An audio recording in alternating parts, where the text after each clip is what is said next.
જીવો કેવા છે બધા કલયુગના? તો કે કાલ વ્યાલ મુખગ્રાસ. વ્યાલ એટલે સર્પ. કાળરૂપી સર્પના મુખ પાસે કોળિયો બનીને બેસેલા આ કલયુગના જીવો છે. ભવા ટવી અટવી એટલે જંગલ. આપણે જંગલમાંથી પસાર થતા હોઈએ, આસપાસમાં કોઈ હિંસક પશુ હોય, વાઘ, વરુ, સિંહ, ચિત્તો, દીપડો, એના પગના અવાજ કે શ્વાસના અવાજથી પણ આપણને ખબર પડી જાય કે નજીકમાં કોઈ હિંસક પશુ સંતાઈને બેઠો છે. પણ પેલો સર્પ ક્યારે સરકતો સરકતો આવે, પગમાં ડંખ મારીને ચાલ્યો જાય એની ખબર સુદ્ધા ના પડે. એમ કાળ સર્પ જેવો છે. ક્યારે આપણો ગ્રાસ કરશે એની ખબર સુદ્ધા નહીં પડે. શ્રી ગુસાઈજી શ્લોકીમાં આજ્ઞા કરે છે, અગાઉ કે તમસાવૃતમ કલી ભુજંગ માસાદિતમ જગત વિષય સાગરે પતિતમ સ્વધર્મે રતમ યદિ ક્ષણ સુધાનિધિ સમુદિતોનું કંપામૃતાદ અમૃત્યુમ અકરોત ક્ષણાદ રણમસ્તુ તે પદ. આપ આજ્ઞા કરે છે કે શ્રી વલ્લભની દ્રષ્ટિમાંથી નીકળતું કૃપારૂપી અમૃત જેના પર પડી ગયું એના કલીરૂપી ભુજંગના ડંખની કોઈ અસર થતી નથી. ઝેરીમાં ઝેરી સર્પ કરડે, પણ જેને અમૃતનું પાન કર્યું હોય તો સર્પનો વિષ એનું કઈ ન બગાડી શકે.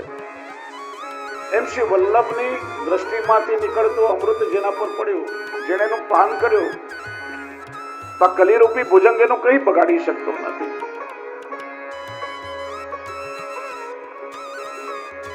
જો આ જગતમાં વિદ્વાનો ઘણા છે, વક્તાઓ ઘણા છે, એમાં કોઈ ના નહીં, પરમ બંધની બધા આદરણીય છે. પણ જીવે જો શ્રીનાથજીને પામવા હશે તો શ્રી વલ્લભની કૃપા વગર સંભવ નથી. જેને જે જે ઈષ્ટની પ્રાપ્તિ કરવી હોય એ માટે જુદા જુદા માર્ગો છે, અનેક માર્ગો બતાવ્યા. દરેકની રુચિ જુદી જુદી હોય. આ તો ધર્મ જિજ્ઞાસા, પોતાની જિજ્ઞાસા પ્રમાણે એ માર્ગ પર જીવ ચાલતો હોય.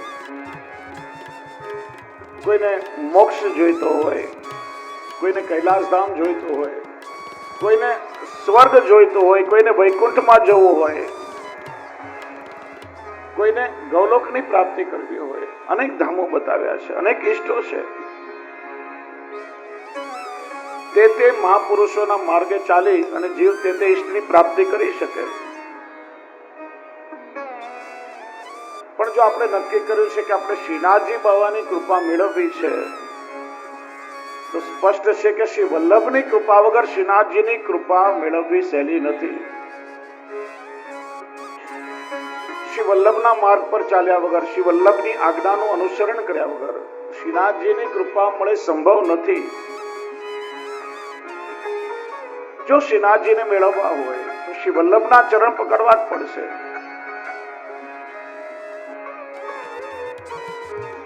એટલા માટે સ્તોત્ર ઘણા બધા થયા, પણ શ્રી ગુસાઈજીએ જે વલ્લભના નામ, રૂપ, ગુણ અને લીલા એ પ્રગટ કરતું જે સ્તોત્ર પ્રગટ કર્યું નામ સર્વોત્તમ સ્તોત્ર છે. સર્વોત્તમ એટલે સર્વમાં ઉત્તમ, સર્વત્ર ઉત્તમ, સર્વ પ્રકારે ઉત્તમ. જેમ શ્રી વલ્લભ સર્વોત્તમ એ સ્તોત્ર પણ સર્વોત્તમ. અને શ્રી વલ્લભને ત્યાં શ્રી ગુસાઈજીનું પ્રાગટ્ય થયું છે. જેમ શ્રી વલ્લભ સર્વોત્તમ એમ શ્રી ગુસાઈજી પણ સર્વોત્તમ. અને એટલા માટે કહ્યું વંદો શ્રી વિઠ્ઠલ વર સુંદર. અને આગળ કહ્યું નવઘન શ્યામ તમાલ. હે શ્રી વિઠ્ઠલ, આપ શ્રેષ્ઠ છો, સુંદર છો, ઘન શ્યામ તમાલ છો. ઘન શ્યામ એટલે મેઘ જેવા શ્યામ. કોઈ તરસથી વ્યાકુળ થતું હોય, કોઈ તરસથી પીડાતું હોય, આકાશ તરફ દ્રષ્ટિ કરતું હોય કે મેઘની વૃષ્ટિ ક્યારે થશે, ઘણા દિવસથી સુરતના બધા વૈષ્ણવ, સુરતવાસીઓ વરસાદની રાહ જોઈ રહ્યા હતા ને. ખાલી સુરતના નહીં, ગુજરાત આખાના બધે વરસાદ પડી ગયો. ગુજરાતમાં હજી સુધી નથી આવ્યો.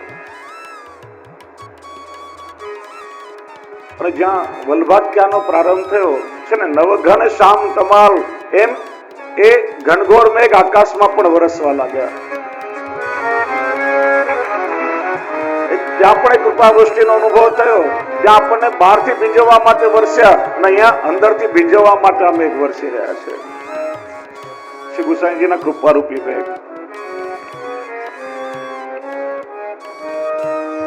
જેવું પહેલું જલથી ભરેલું વાદળ આકાશમાં હોય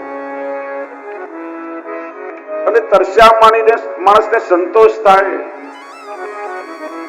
હવે આ મેઘ, આ વાદળ વરસશે, હવે મારી તરસ મટશે, એવો સંતોષ ગોપાલદાસજીને થઈ રહ્યો છે.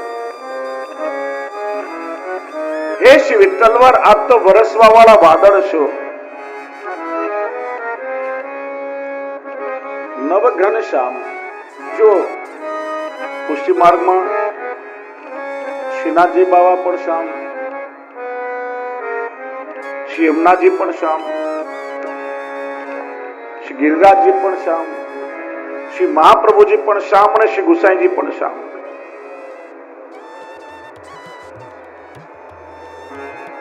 કેમ કે આ બધા સ્વરૂપ વરસવા વાળા છે. આ બધા જ સ્વરૂપો કૃપાની વૃષ્ટિ કરે છે. અને જલથી ભરેલું વાદળ જ્યારે આવે આકાશમાં, ત્યારે પાત્રતા નથી જોતું. નદી, નાળા, સરોવર, જંગલ, ચાહે ગરીબની ઝૂંપડી હોય કે રાજાનો મહેલ હોય, બધે જ વરસે છે. એમ હે કૃપા સાગર, આપ તો કૃપાની વૃષ્ટિ કરવા માટે, આપ તો વરસવા માટે પધાર્યા છો. આગળ આખ્યાનમાં ગોપાલદાસજી કહેશે, જે જીવ જાતિ હોય કોઈ રે, તેને તત્ક્ષણ સર્વ સુખ હોય રે. જેને શ્રી વિઠ્ઠલનાથ વિચારે રે, એને પ્રગટ પદાર્થ ચારે રે.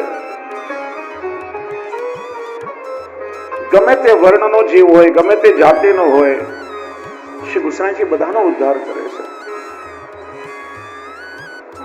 પેલી કુંજરી તરસથી પીડાઈ રહી હતી. શ્રીનાથજીની જારીમાંથી જળ પાયું. આજ્ઞા કરી, જારી તો બીજી આવશે, આના પ્રાણ નીકળી જશે તો પાછા નહીં આવે. શ્રી ગુસાઈજીએ કેવા કેવા જીવો પર કૃપા કરી છે. ગુલાબદાસ માંથી ગુલાબ ખાન થઈ ગયા, એમનો ઉદ્ધાર કર્યો. એક વૈષ્ણવ સ્મશાનમાં ખાતો હતો, એનો આપે ઉદ્ધાર કર્યો. 252 વૈષ્ણવમાં પેલા ચોરની વાર્તા આવે છે. રોજ ચોરી કરવાની આદત. શ્રી ગુસાઈજીના શરણમાં આવ્યો, બ્રહ્મ સંબંધ લીધો. શ્રી ગુસાઈજી આજ્ઞા કરી કે હવે તારી ચોરી કરવાની આદત છોડી દે. પેલું કે મહારાજ એ વાત ખોટી, બધું છૂટે પણ આ ચોરી કરવાની આદત ના છૂટે. આમ ઘણાને પડી હોય, આમ નજર બચાવીને લઈ લેતા હોય, ખબર ના પડે. મારા ટેવ પડી છે. શ્રી ગુસાઈજી વિચાર્યું, જીવ દૈવી છે, કઈ વાંધો નહીં, ચોરી કરવાની આદત ભલે ના છૂટે, પણ મને એક વચન આપ કે તું ક્યારેય જૂઠું નહીં બોલે, હંમેશા સાચું બોલીશ. પેલો ચોર કહે, એ ચાલશે મહારાજ, વચન આપું છું કે હવે પછી હું ક્યારેય ખોટું નહીં બોલું. શ્રી ગુસાઈજી વિચાર્યું, આનાથી કંઈક થશે, હવે આગળ વધશે. કોઈ દર્દી ડોક્ટર પાસે આવે, ડોક્ટર વિચારે ને આ દવા માફક નહીં આવે તો બીજી દવા માફક આવશે. એક દવાથી સારું નહીં થાય તો બીજી દવાથી સારું થશે. પેલો ચોર વિચાર કે હવે તો મારે વૈષ્ણવી જીવન જીવવું છે. એક વાર રાજાને ત્યાં ચોરી કરી લઉં, કાયમની શાંતિ. ચોર રાજાના મહેલમાં ચોરી કરવા આવ્યો. પેલા દ્વારપાલે રોક્યો, અજાણ્યો માણસ જોઈને. ક્યાં જાય છે? કે રાજાને ત્યાં ચોરી કરવા. પેલો કે શું મજાક કરે છે? કોઈ ચોરી કરવા જાય ને એમ થોડી કે હું ચોરી કરવા જાઉં, કોઈ સાચું થોડી બોલે, જા જા આગળ જા. જે રસ્તામાં પૂછે ક્યાં જાય છે, પેલો કે ચોરી કરવા જાઉં છું, કોઈ સાચું ના માને. એમ કરતા કરતા રાજાના ખજાના સુધી પહોંચી ગયો.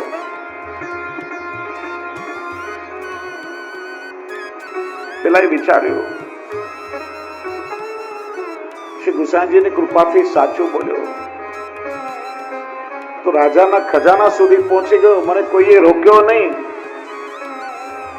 જો ચોરી કરવાનું છોડી દઉં તો ઠાકોરજી સુધી ના પહોંચી શકું.